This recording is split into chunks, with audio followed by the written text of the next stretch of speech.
하나님 은혜로 우리 귀한 동역자이시고 후배 목사님이시지만 제가 참 존경하고 또 사랑하는 우리 김성진 목사님 목회하시는 우리 더자람교회 함께와 예배할 수 있게 되어서 참 감사합니다. 오늘 교사 헌신 예배인데 교사들만 헌신하는 건 아니니까 지금 선생님들 다 오신 건가요? 찬양대에 계시고 교사 선생님들만 계시는 게 아니기 때문에 헌신하는 것이 어떤 것인가 오늘 주신 본문 말씀 가지고 헌신의 원리를 함께 나누고자 합니다. 교사도 헌신하지만 성가대도 헌신해야 하고 여러 기관들이나 직임을 받아서 헌신하는 삶을 우리가 사는 것이니까 그런 측면에서 헌신의 원리라는 제목을 가지고 함께 하나님 우리를 위해 예비하신 은혜 나누도록 하겠습니다. 먼저 잠깐 기도하겠습니다. 하나님 아버지 감사합니다. 하나님 구별하신 복된 주의 날 오후에 교사들 헌신 예배로 우리가 함께 하나님 앞에 모였습니다. 진리 영이신 성령께서 이 시간 저희들과 함께 하여 주셔서 들을 귀 있게 하여 주시고 깨달아 마음에 잘 새겨 그 말씀대로 하나님 기쁘시게 해드리는 헌신의 삶 살아갈 수 있도록 함께하여 주시옵소서. 감사드리며 예수님 이름으로 기도합니다. 아멘. 교회라고 정의를 하면 교회가 반드시 해야 하는 일이 하나 있습니다. 다른 거는 어쩌면 안 할 수도 있는데 이거만큼은 반드시 해야 교회라는 말에 어울리는 모임이 될 수 있습니다. 무엇을 해야 할까요? 제자 삼는 겁니다. 주님께서 베드로의 신앙 고백을 들으신 이후에 내 위에 내 교회를 세우겠다 이렇게 말씀하셨어요. 지상에 있는 교회는 다 주님이 세우고 싶어하는 교회를 지향해야 합니다. 주님이 머리가 되는 교회여야 하지요. 그러니까 주님은 주님의 교회를 세우고 싶어 하는데 사람들이 사람들의 교회를 세우려고 하면 그 교회가 사람들이 볼 때에는 좋은 교회라 할 수 있을지 몰라도 주님 편에서 볼 때는 주님이 좋아하시는 주님의 교회가 아닐 수도 있는 거죠. 그러니까 기본 전제가 뭐냐면 주님이 세우고 싶어 하시는 교회를 잘 세워가야 하는데 주님이 승천하시면서 마지막으로 교회들에게 명령하신 게 있습니다. 우리가 잘 알고 있는 마태복음 28장 18절에서 20절이잖아요. 잘 아시죠?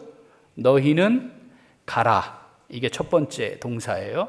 두 번째는 제자 삼아라입니다. 가라. 모든 민족을 향해 가야 하는 거고요. 제자 삼아라예요. 제자 삼다 이게 동사거든요. 제자를 삼는데 어떻게 해야 할 것이냐면 아버지와 아들과 성령의 이름으로 세례를 줌으로써 제자 삼아야 하는 거예요. 여러분 오늘날 우리가 하고 있는 세례식과는 좀 다릅니다. 이때의 세례는요, 내가 유대인이지만 이스라엘 사람이지만 하나님의 백성이고 천국 시민으로 살고 있습니다를 공식적으로 선언하는 행위였어요. 당시에 예수를 따르는 사람, 예수의 잔당들은 정상적인 생활을 할 수 없는 시대였어요. 그걸 공식화하라는 겁니다. 만약 지금 예수를 주로 시인하는 세례를 받으면 부산광역시에서 더 이상 살아갈 수 없다. 일도 구할 수도 없고 돈을 벌 기회도 사라지고 학교도 갈 수 없고 직장도 다닐 수 없다. 세례 받으시겠습니까? 우리 아이들에게 세례 받으라고 하시겠습니까? 당시의 세례는 그런 의미였습니다. 이제 제가 주님을 내 삶의 주인으로 모시고 살겠습니다. 그거 하게 하라는 거였어요. 또 하나는요, 가르쳐 지키게 하라잖아요. 지키도록 가르침으로써 이렇게 돼 있어요. 원문이 지키도록 가르침으로써 제자 삼아라 이런 거예요. 세례를 베풀므로써 제자 삼고 지키도록 가르침으로써 제자 삼아라. 그러니까 교회는 무엇을 하는 곳이냐? 제자로 살아가도록 훈련하는 곳입니다. 말씀을 지키며 살아가도록 훈련하는 곳이 교회입니다. 만약에 이것이 빠져버리면 주님의 교회가 아닌 거예요. 우리 주일에 뭐 하고 있는 중이어야 해요? 지금 말씀을 지키며 살아가는 것이 어떤 건지 가르치고 배우는 일을 하는 것이어야 합니다.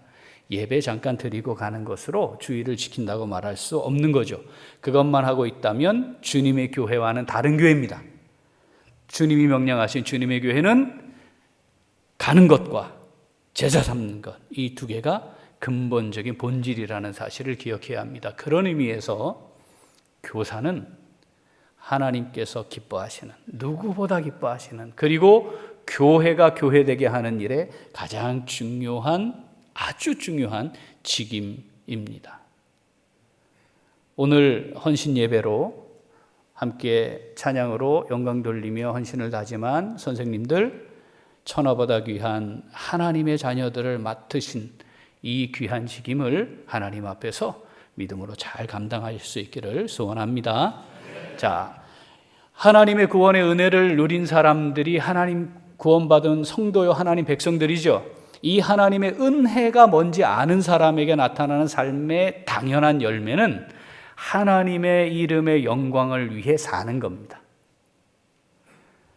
누군가가 나 때문에 생명을 대신, 내가 죽어야 하는 생명을 나 때문에 대신, 자기 생명을 대신 내어줘서 내가 살았다면, 내가 심장을 이식받지 않으면 소생할 수 없는 상황에 놓였는데 어떤 사람이, 멀쩡한 사람이 자기 심장을 떼어서 나에게 이식해주고 본인은 죽었다면, 여러분 평생 그 사람을 기억하고 그분의 가족들을 돌아보고 혹시 그분에게 자녀들이 있다면 내가 평생 그 자녀들에게 내게 생명을 준 그 은혜를 갚으며 살려고 하지 않겠습니까? 성도로 산다는 것은 그게 기본 시작입니다. 출발점입니다. 주님이 나를 위해 하나님 되심을 내려놓고 이 땅에 사람의 모양으로 종의 형체를 가지고 오셔서 내가 받아야 할 그 엄청난 고난을 대신 받으시고 십자가를 지셔서 나를 살려내신 겁니다. 이걸 고백하는 거 아니겠습니까? 그럼 이 은혜는 이 땅의 삶이 끝나는 마지막 날까지 갚아도 다 갚을 수 없다는 걸 고백하며 살죠. 그런 사람들에게 나타나는 삶의 모습, 자연스러운 열매가 헌신입니다.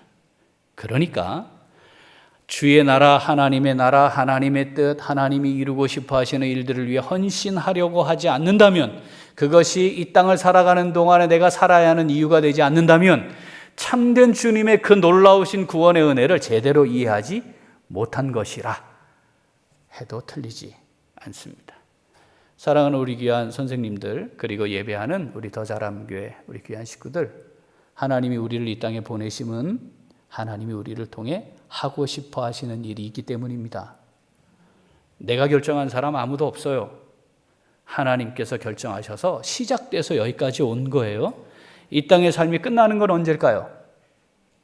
하나님 정하신 날입니다. 내가 결정하는 것이 아닙니다. 언제일지 몰라요. 오늘이 마지막 날인 거예요. 믿음으로 사는 하나님의 사람들은 오늘 하루를 은혜로 사는 겁니다. 우리에게 내일, 1년, 10년 그건 우리 게 아니에요. 하나님이 그러셨어요. 너희들 그거 염려하지 말아라. 네가 왜 그걸 염려하고 사냐? 그건 내가 너에게 주는 것인데. 그러니까 우리가 오늘을 살아가는 것인데, 오늘 우리가 살아야 하는 이유는 하나님의 영광을 돌리기 위해, 하나님의 영광을 이 세상에 선포하기 위해, 하나님의 구원의 은혜를 아직도 필요한 자들에게 전하기 위해 우리가 사는 것이죠. 나를 향한 하나님의 뜻과 계획, 내 인생을 향한 하나님의 뜻과 계획이 뭔지를 잘 살피고 돌아보고 오늘 하루 그렇게 하나님의 뜻을 위해 살겠습니다. 이것이 성도의 삶이고 그것이 헌신입니다.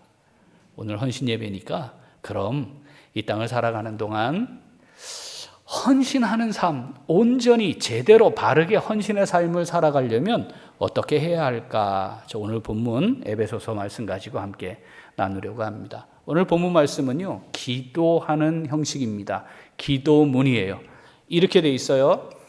바울을 통해 하나님이 이렇게 말씀하신 거예요. 바울이 기도하는 건데 하나님께 이렇게 하시기를 내가 구한다. 내가 기도한다.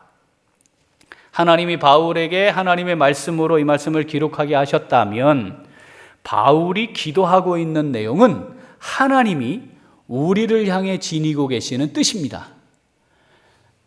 바울이 기도문을 쓰는 거예요. 하나님을 알게 하시기를 구한다. 하나님 편에서는 야 니들 날 좀 알았으면 좋겠어 라고 하는 말씀과 같은 거죠. 성경에 있는 기도문의 형식은 주로 하나님의 직접적인 뜻이 무엇인지를 담고 있는 내용들입니다. 오늘 이 본문 말씀에는 네 가지의 하나님이 우리를 향해 너희들 이거 좀 알았으면 좋겠어 이렇게 말씀하는 내용이 담겨 있어요. 저희 교회에서는 4주에 걸쳐서 4번에 걸쳐서 한 설교인데 제가 여기 또 오지 않을 가능성이 매우 높습니다. 그러니까 짧게 이 시간에 엑스만 추려서 제가 말씀을 전하려고 합니다. 자, 하나님께서 우리에게 너희들 이거 좀 알았으면 좋겠어 하는 거예요. 그런데 이게 헌신의 삶을 사는데 가장 중요한 기본 요소입니다. 자, 17절, 1장 17절 같이 읽어보죠. 우리 주 예수 그리스도의 하나님 영광의 아버지께서 지혜와 계시의 영을 너희에게 주사 하나님을 알게 하시고 19절은 뭐예요? 하시기를 구하노라니까 하나님을 알게 하시기를 구하노라 고요. 하나님 편에서는 야 날 좀 잘 알았으면 좋겠어 이런 말이에요. 하나님을 제대로 알아야 헌신할 수 있습니다. 하나님이 어떤 분이신지 잘 아시나요? 어떠십니까? 이거 언제 필요하죠? 예배 드릴 때? 모임할 때? 하나님을 아는 유일한 길은 하나님의 말씀입니다. 그런데 하나님을 아는 삶을 살아가야 되잖아요. 어떻게 해요? 성경을 잘 읽어야 합니다. 성경 잘 읽으시죠? 잘 읽으셔야 해요. 최소한 1년에 1독은 해야 해요. 12월쯤 가가지고 안 됐다 그러면 딴 거 하지 말고 성경만 읽어야 해요. 최소한. 저희 교회는 무조건 1년에 1독입니다. 그래서 전교인 통독 주간이 있어요. 그때 다 나와가지고 이 읽는 거를 우리 식구들이 직접 읽습니다. 미리 범위를 다 알려주고 최소 30번 이상 읽고 앞에 나와서 읽게 해요. 참여한 사람들이 성경 펴놓고 같이 따라갑니다. 성경 읽어야 해요. 교회 오래 다녔는데 무식한 사람들이 있어요. 세상 지식은 많은데 성경은 몰라요. 그럼 어떻게 할 가능성이 매우 높죠? 내가 복음대로 할 가능성이 매우 높아요. 67권이 있거든요. 67권. 67권의 책 이름이 내가 복음입니다. 세상의 지식과 짬뽕된 거, 자기가 경험한 거, 자기가 생각하는 걸 갖고 자꾸 교회 와서 뭘 말을 하는 거지. 그게 하나님의 말씀인지 성경에 맞는 것인지 하나님이 성경을 통해 우리에게 알려주신 것인지 모르니까 그냥 자기 경험과 지식 따라 막 하는 거예요. 교회가 바르게 세워질 수 없죠. 바르게 헌신하는 삶을 살 수 없어요. 세상의 지식이 충분하면 교사로 살아갈 수 있나요? 그렇지 않아요. 경험이 많으면 교사로 탁월한 사역을 할 수 있는 겁니까? 그렇지 않습니다. 하나님을 제대로 알아야 합니다. 하나님 바르게 알아야 합니다. 어떻게 바르고 제대로 알 수 있어요? 하나님 말씀밖에 없어요. 가끔 이상한 거 보는 사람들이 있어요. 정상 아닙니다. 하나님 잘 보여주시지 않아요. 보여줄 필요가 없어요. 왜 그래요? 성경이 있기 때문입니다. 특히 또 뭐 자꾸 듣는다는 분들 거리 두셔야 해요. 바로 목사님한테 보고하셔야 합니다. 목사님 누가 자꾸 뭐 들린대요. 목사님 확인해야 해요. 하나님 말씀 잘 읽으셔야 합니다. 따라할까요? 성경 없이는 밥도 없다. 한 번 더. 성경 없이는 밥도 없다. 자, 식사하실 때마다 이거 한번 하고 식사하세요. 예? 자, 육체는 건강해지는데 영은 죽으면 그 사람이 할 수 있는 일 뭡니까? 죄 짓는 겁니다.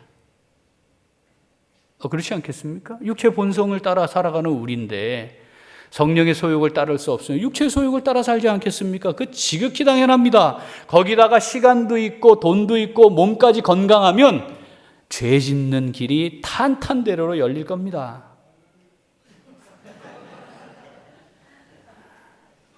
하나님의 말씀 우리 영이 굶어 죽지 않아야 해요. 주일날 한번 와가지고 예배드리고 요때 성경책 들치는 거는요, 산소 호흡기 끼우는 거예요. 겨우 살아있는 거예요. 겨우. 그건 안 됩니다. 여러분, 우리 몸을 위해 건강보조식품들 챙겨 드시죠? 약도 알아서 잘 드시죠? 구약도 드셔야 돼요. 신약도 드셔야 돼요. 그거 안 먹고 우리의 영적 건강을 유지하는 거 불가능합니다. 그게 어떻게 가능합니까? 말씀을 잘 읽으셔야 합니다. 그래야 하나님을 제대로 알 수 있어요. 가끔 말입니다, 성경 일부를 보고 자기가 성경에 대해 다 아는 것처럼 말씀하시는 분들이 있어요. 그것도 문제예요. 하나님은요, 우리가 다 이해하거나 다 깨달아 알 수 있는 그런 분이 아니십니다. 우리의 차원과 다른 차원에 계시는 분이시거든요. 그러니까 성경을 통해 하나님의 종합적인 이해가 좀 필요해요. 사랑의 하나님, 동시에 공의의 하나님, 이걸 우리가 어떻게 완벽하게 할 수 있겠어요? 우리는 못하거든요. 그런데 하나님은 완벽하신 분이에요. 그러면 하나님의 그 완벽하심은 어떤 건가? 어떻게 할 수 있어요? 성경을 잘 읽어야, 잘 먹어야, 잘 소화시켜야 가능해요. 그 하나님께서 하나님을 잘 알았으면 좋겠어 라고 말씀합니다. 에베소서 4장 11절부터 읽어보겠습니다. 에베소서 4장 11절 자막이 있어요. 읽죠? 그가 어떤 사람은 사도로, 어떤 사람은 선지자로, 어떤 사람은 복음 전하는 자로, 어떤 사람은 목사와 교사로 삼으셨으니 이는 성도를 온전하게 하여 봉사의 일을 하게 하며 그리스도의 몸을 세우려 하심이라. 우리가 다 하나님의 아들을 믿는 것과 아는 일에 하나가 되어 온전한 사람을 이루어 그리스도의 장성한 분량이 충만한 데까지 이르리니. 아멘. 하나님께서 주님의 교회, 디자인한 주님의 교회 어떻게 세워가기를 원하셨냐면 대표적인 5개의 직분을 예비하신 거예요. 사도, 선지자, 복음 전하는 자, 목사와 교사예요. 사도, 선지자, 복음 전하는 자 지금은 존재하지 않습니다. 이때 복음 전하는 자는 지금 이렇게 전도하는 사람을 가리키는 게 아니에요. 그 당시에는 이 성경이 없었죠. 그러니까 하나님의 말씀을 전해야 되는데 어떻게 전해요? 어떻게 전해요? 이 책이 없는데, 기록된 게 없는데. 그러니까 하나님으로부터 계시를 받는 거예요. 지혜의 말씀, 지식의 말씀, 은사를 받은 사람들이에요. 예언, 하나님의 말씀을 가르치는 사람들이에요. 그 사람들을 복음 전하는 자로 묶었어요. 지금은 그거 필요 없죠? 왜냐하면 성경이 기록이 끝나 있으니까, 하나님의 말씀이 이걸로 충분하니까. 그런데 여전히 유지되고 있는 두 직분이 있는 겁니다. 목사와 교사입니다. 교사가 얼마나 중요해요? 목사만큼 중요한 거예요. 정말 귀하고 귀한 직분이에요. 교회를 세워가는데 주님의 교회에 디자인된 정말 중요한 직분이었단 말이죠. 하나님이 우리에게 그걸 허락하신 거예요. 자격이 있어서 허락하셨을까요? 아닐걸요? 아닐 거예요. 그죠? 그러면 더 큰 은혜잖아요. 여러분, 자격이 있어서 하는 사람은요, 당연히 내가 할 수 있는 거 한다 생각하는 거예요. 그런데 자격이 없는데 귀한 직임이 내게 맡겨지면 더 큰 은혜잖아요. 그러니까 은혜에 따라 감당하게 되는 것이죠.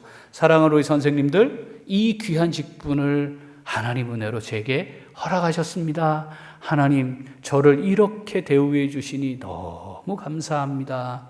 이 은혜 갚으며 제가 맡겨진 귀한 영혼들 잘 세우겠습니다. 주의 제자 삼는 일에 헌신하겠습니다. 이 고백 하셔야 합니다. 그리스도의 몸을 세우는데 정말 중요한 것이거든요. 그런데 목표가 있어요. 그게 뭐냐면 13절에 보니까 하나님의 아들을 믿는 것과 아는 일에 하나가 되게 하는 거래요. 선생님들 뭐 하시는 분들이냐면 하나님의 아들 예수님을 믿는 것과 아는 일에 하나가 돼요. 알고 깨닫고 느끼고 행하는 거, 사는 거, 그것이 하나가 돼서 온전한 사람을 이루게 하는 것, 이것이 선생님들 가지신 감당해야 하는 직임이에요. 쉽지 않겠죠? 준비 잘 하셔야 합니다.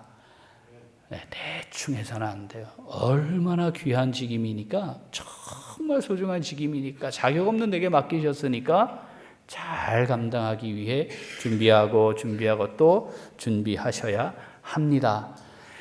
목사와 교사가 없으면 성도들을 온전케 하는 사역이 안 된다는 뜻이기도 합니다. 그러니까 얼마나 귀중하고 소중합니까? 잘 감당하셔야 합니다. 하나님을 알게 하는 일입니다. 내가 하나님을 잘 알아야 하나님을 잘 아는 하나님의 사람으로 키우는 것이 가능합니다. 사랑하는 우리 선생님들, 하나님을 깊이 알아가시는 복된 삶 될 수 있기를 소원합니다. 오늘 헌신 예배 참여하시는 더 잘함교회 우리 모든 식구들, 시간이 가면 갈수록 하나님을 더 깊이 잘 알아가는 은혜가 있기를 소원합니다. 자, 두 번째 18절 같이 읽어보겠습니다. 에베소서 1장 18절, 너희 마음의 눈을 밝히사 그의 부르심의 소망이 무엇이며 성도 안에서 그 기업의 영광의 풍성함이 무엇인지 알게 하시기를 구하노라, 이렇게 돼 있는 거예요. 두 번째는요, 부르심의 소망이 뭔지 알아야 해요. 그래야 제대로 헌신할 수 있어요. 여러분, 우리가 하나님 선택한 거 아니죠? 하나님이 우리를 선택하셨습니다. 내가 하나님을 먼저 사랑한 게 아니고 하나님이 나를 먼저 사랑해 주셨습니다. 그리고 하나님이 택하여 나를 부르셔서 여기 있게 한 겁니다. 오늘 이 자리에 우리가 여기 앉아 있는 것은 하나님이 우리를 여기로 부르셨기 때문입니다. 내가 가고 싶어서 온 거죠. 그런데 그 가고 싶어 오게 하는 마음 하나님이 주장하셔서 우리에게 그 과정을 통해 여기 있게 하신 거죠. 더 잘함 교회 교인이 되기로 왜 결정하셨나요? 왜 더 잘함 교회 교인 되려고 했어요? 교회 많은데.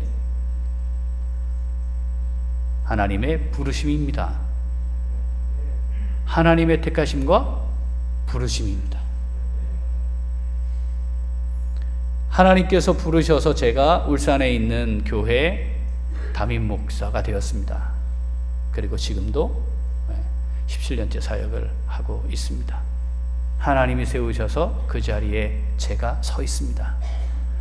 여기에 우리가 이 자리에 앉아 있는 것, 지금 여기서 우리가 무엇인가를 하고 있는 것, 하나님의 부르심 때문임을 늘 고백해야 합니다. 이 하나님의 부르심이 없다면, 이 부르심에 대한 믿음의 고백이 없으면 섭섭병이 자꾸 걸려요.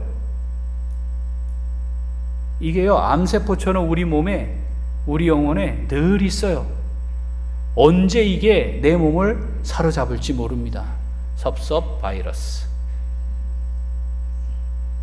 왜냐하면 부르심의 은혜로 하는 게 아니고 내가 선택해서 하는 거니까, 내가 바라고 기대하고 원하는 대로 어떤 반응이 없거나 내가 원하는 어떤 일로 결과가 나오지 않으면, 내가 원한 거니까, 내가 하고 싶은 거였으니까 바로 우리 마음 안에 있는 섭섭 바이러스가 우리를 휘감아 버립니다. 나를 이렇게 대우하다니, 내가 얼마나 수고하고 애쓰고 있는데 그걸 몰라주다니, 어떻게 그럴 수가 있어? 어떻게 나한테 이럴 수가 있어? 이런 마음들이 우리 안에 들어올 수 있는 거죠. 사실은 이게 우리 안에 그냥 늘 존재하고 있는 것들입니다. 그러다 안 되면 뭐 하면 돼요? 교회 옮기면 되죠. 교회 옮기면 되지. 그렇지 않아요? 교회가 얼마나 많은데 부산에. 내가 하나님의 부르심을 받았다는 고백이 없이 시작되면 그런 겁니다. 그렇게 되는 거죠. 그러면 그 교회는 종교단체인 거예요. 그가 참여하는 예배는 종교 행사하는 거예요. 의식에 참여하고 있을 뿐이죠. 주님과 내가 함께 공존하는, 그것이 뭔지 모른 채 살아가고 있는 겁니다. 우리를 부르신, 이곳으로 부르신 분 하나님이신 줄 믿습니다. 나에게 하늘에 신령한 이 직임을 맡기신 분이 하나님이신 줄로 믿습니다. 그러니까 나를 부르신 하나님, 나를 여기 있게 하신 하나님, 나를 통해 하늘의 놀라운 비밀을 가지시고 그 계획을 가지신 그 하나님께 쓰임받는 귀한 주의 종들로 살아갈 수 있어야 합니다. 자, 그런데 하나님이 우리를 부르셨는데 왜 부르셨을까요? 우리를 종이라 부르시는데, 내가 너 구원했으니까 너 내가 이렇게 써먹을 거야, 너 나한테 은혜 받았으니까 갚아야지, 그래서 우리를 노예처럼 부리시려고 그러신 거죠? 아니에요? 확실해요? 네. 아니 근데 우리가 사실 평생을 죽을 힘을 다해서 갚아도 그 은혜는 다 못 갚는데, 그런데 하나님이요 얼마나 좋은 분이시냐면 우리에게 하늘의 신령한 기업, 영원한 상급을 주시려고 그렇게 하신다는 거예요. 우리 입장에서는 지극히 당연한 거예요. 그렇지 않습니까? 심장 이식해서 내가 살았으면 당연히 돌봐야지. 그거 잘한다고 누가 칭찬하는 사람 없어요. 야, 네가 그래서 살아났으면 당연히 그래야지. 다 이렇게 이야기할 거란 말이죠. 그런데 하나님이 우리를 위해 죽어주시더니 내가 너를 내 종 삼았어. 너 청지기로 내가 삼았어. 이제부터 내가 하고 싶어 하는 일 너를 통해 할 거야. 좀 해줄래? 이렇게 말씀하시는 거예요. 그래서 우리를 부르신 거예요. 부르셨는데 그 부르심을 통해 하나님 우리에게 이 세상의 것들과 비교할 수 없는 썩지 않고 더럽지 않고 쇠하지 아니하는 기업을 더하신다는 거죠. 부르심의 소망이 바로 그것입니다.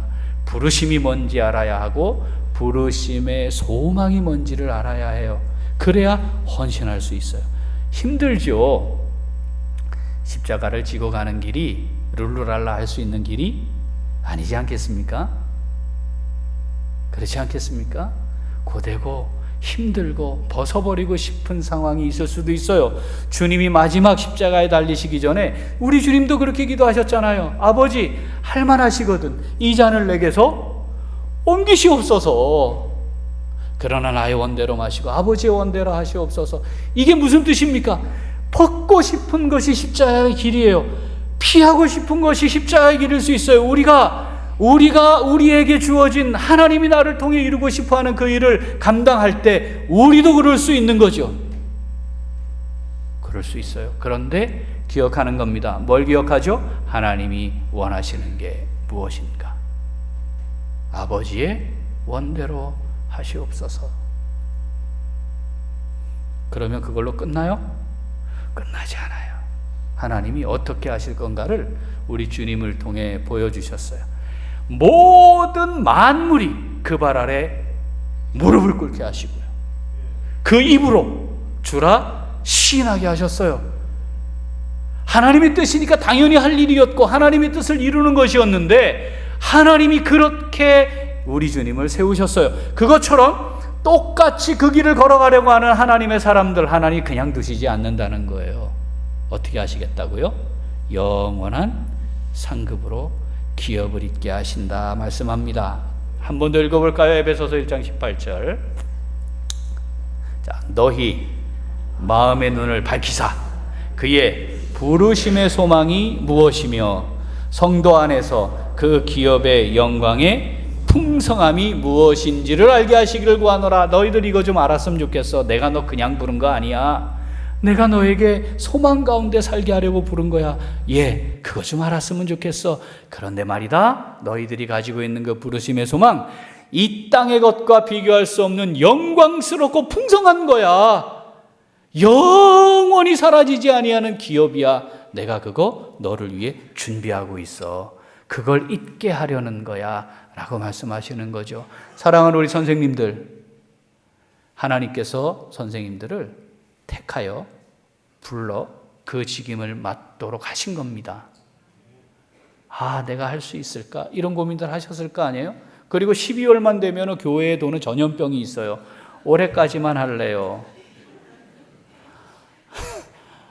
내년부터는 안 되겠어요. 이게 돌림병이거든요. 더 잘하면 교회도 한번 있었죠, 아마? 그 예방주사 자주 맞으셔야 돼요. 백신 맞으셔야 돼요, 백신. 말씀의 백신 안 맞으면 고개 홀딱 넘어갑니다. 하나님이 그냥 그거 다 아시잖아요. 우리의 연약함 다 아시거든요. 우리의 그런 수준인가 아세요. 그런데 하나님이 그러니까 말이다. 내가 너 부르는데 내가 너에게 직임을 줄 건데 힘들잖아. 고생스럽잖아. 얼마나 고단하겠냐. 근데 말이다. 이 기업을 좀 보면 좋겠어 하시는 거죠. 얼마나 영광스러운 것인지, 얼마나 귀한 것인지, 이 땅의 것과는 비교할 수 없는 것임을 우리에게 말씀하시는 거죠. 이걸 바라보고 살았던 믿음의 사람의 삶이 있습니다. 히브리서 11장 8절부터 한번 읽어보겠습니다. 믿음으로 아브라함은 부르심을 받았을 때에 순종하여 장래의 유업으로 받을 땅에 나아갈 새 갈 바를 알지 못하고 나아갔으며, 믿음으로 그가 이방의 땅에 있는 것 같이 약속의 땅에 거류하여 동일한 약속을 유업으로 함께 받은 이삭 및 야곱과 더불어 어디에 거했대요? 장막에 거했대요. 왜 장막에 거해요? 하나님이 약속한 땅으로 왔는데 왜? 아니 있는 거 다 내려놓고 어딘지도 모르는데 가라 하길래 알겠습니다 하고 갈 바를 알지 못한 채 갔어요. 무슨 내비게이션이 있어서 찍고 가는 것도 아니잖아요. 그렇게 하나님께서 약속하신 거 붙들고 거기 가면 내가 너에게 영원토록 기업으로 줄 거야. 그렇습니다 하나님. 드디어 도착했네요. 도착했으면 어떻게 해야 돼요? 거기 성 쌓아야지. 영원히 하나님이 주겠다 하시는 기업으로 거기를 만들어야 되는 거 아니겠어요? 그런데 어떻게 했다고요? 장막에 거했대요. 왜 그랬을까요? 그 다음 10절 읽죠? 이는 그가 하나님이 계획하시고 지으실 터가 있는 성을 바랐습니다. 아브라함이 뭘 봤다는 거예요? 이 땅에 있는 것을 보지 않았다는 거예요. 하나님이 계획하시고 지으실 터가 있는 그 영원한 성을 바라보았기 때문에 이 땅에 하나님이 약속한 땅에 거했지만 장막에 거했다는 거예요. 하나님이 됐어 이제 접어. 그러면 접는 거예요. 누가 결정해요 그걸? 하나님이 결정해요. 혹시 내 아들, 내 손자, 손자의 손자, 손자의 손자들이 먹고 살 걸 위해 내가 여기에 잘 남기고 가리라. 이런 어리석은 생각하시는 분 안 계시죠? 이 땅에 쌓아두고 가는 것만큼 어리석은 일이 없습니다. 믿음은 그걸 바라보게 하는 거거든요. 하나님의 계획하시고 지으실 터가 있는 그 성. 베드로전서 1장 3절 4절 읽어봅니다. 우리 주 예수 그리스도의 아버지 하나님을 찬송하리로다. 그의 많으신 긍휼대로 예수 그리스도를 죽은 자 가운데서 부활하게 하심으로 말미암아 우리를 거듭나게 하사 산소망이 있게 하시며. 산소망이에요. 그냥 소망이 아니고 산소망. 4절 썩지 않고 더럽지 않고 쇠하지 아니하는 유업을 있게 하시나니 곧 너희를 위하여 하늘에 간직하신 것이라. 아멘. 보고 계십니까? 아브라함이 이걸 봤다는 거예요. 그래서 그 어마어마한 부자 겁으로 살아가고 있던 아브라함이 장막 텐트 치고 사는 거예요. 사랑하는 귀한 식구들, 귀한 선생님들, 이 하나님이 우리를 위해 예비해 놓으신 이 기업을 바라봅시다. 이 유업을 바라봅시다. 고되고 힘들고 어렵겠지만, 그런데 하나님이 지금 나를 위해 이 엄청난 영광스러운 썩지 않고 더럽지 않고 쇠하지 않은 이 기업을 나를 위해 하나님이 예비하고 계신다. 준비하고 계신다. 그러므로 하나님을 위해 내게 맡기신 이 지금 충성스럽게 잘 감당하며 살아가자. 우리에게 헌신의 큰 원동력이 될 수 있기를 소원합니다. 네 번째, 1장 19절 읽어보죠. 에베소서 1장 19절. 그의 힘의 위력으로 역사하심을 따라 믿는 우리에게 베푸신 능력에 지극히 크심이 어떠한 것을 너희로 알게 하시기를 구하노라. 아멘. 네 번째 우리가 알아야 할 것은 하나님이 베푸신 능력이 얼마나 큰가 하는 걸 알아야 한다. 그거 좀 알았으면 좋겠어. 사랑하는 귀한 식구들, 우리가 사람이 할 수 없는 한계를 넘어선 일을 할 때 그걸 뭐라고 하냐면 기적, 이렇게 불러요. 기적. 그런데요, 하나님께는 기적이 없어요. 왜 그럴까요? 하나님은 원하시는 건 뭐든지 하실 수 있어요. 우리는 할 수 없는 거니까 그 할 수 없는 게 일어나면 그걸 기적이야 이렇게 말하지만, 하나님은 다 할 수 있어요. 원하시는 걸 다 할 수 있어요. 그러니까 기적이 필요가 없어요. 기적이 존재하지 않아요. 똑같아요. 여기 있는 이 찻잔에 있는 물을 이렇게 마시는 거나 죽었던 사람 살리는 거나 똑같은 거예요. 하나님은 원하시면 하실 수 있는 거라니까. 우리가요, 엄청난 기적을 경험한 사람들이에요. 멀쩡한 사람인데 죽었다고 말해요. 멀쩡해요. 그런데 제가 죽었습니다. 주님과 다시 살았습니다. 이게 우리 고백이잖아요. 그죠? 이게 제정신입니까? 이런 사람을 전문용어로 정신질환자 이렇게 불러요. 아니, 죽은 적이 없어. 멀쩡해. 그런데 뭐라고 말해요? 제가 죽었습니다. 그런데 제가 다시 살아났습니다.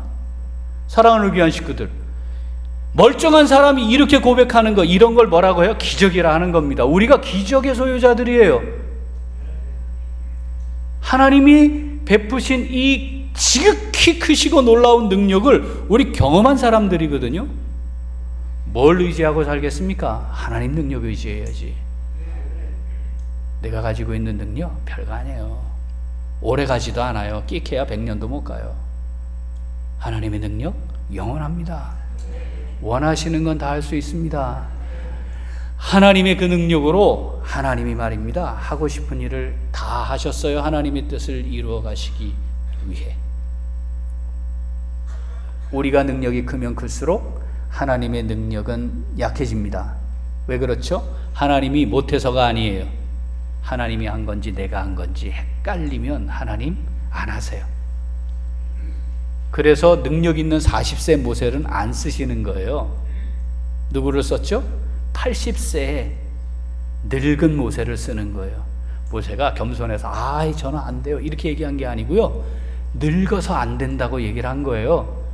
사람의 연수가 70이요 강간하면 80이라도 신속히 가니 그 자랑은 수고와 슬픔뿐이요 신속히 가니 우리가 날아갑니다.